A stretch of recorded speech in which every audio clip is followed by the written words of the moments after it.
நம்பினேன் உன்னையே நம்பினேன் ஸ்கந்தகுரோ உன்னையன்றி இவ்வுலகில் ஒன்றுமில்லை என்றுணர்ந்தேன். நன்கறிந்து கொண்டேன் நானும் உனதருளால் விட்டிட மாட்டேன் கந்தா வீடதருள் வீரே.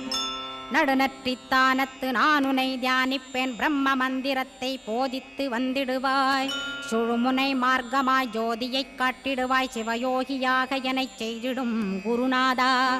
ஆசையறுத்து அறநடியைக் காட்டிவிடும் மெய்யடியராக்கி மெய்வீட்டில் இருத்திவிடும். கொங்கு நாட்டிலே கோயில் கொண்ட ஸ்கந்தகுரோ கொல்லிமலை மேலே குமரகுருவானவனே. கஞ்சமலை சித்தர் போற்றும் ஸ்கந்தகிரி குருநாதா கருவூரார் போற்றும் காங்கேயா ஸ்கந்தகுரோ. மருதமலை சித்தன் மகிழ்ந்து பணி பரமகுரோ சென்னிமலை குமரா சித்தர் கருள்வோனே. சிவவாக்கிய சித்தருளை சிவன்மலையில் போற்றுவரே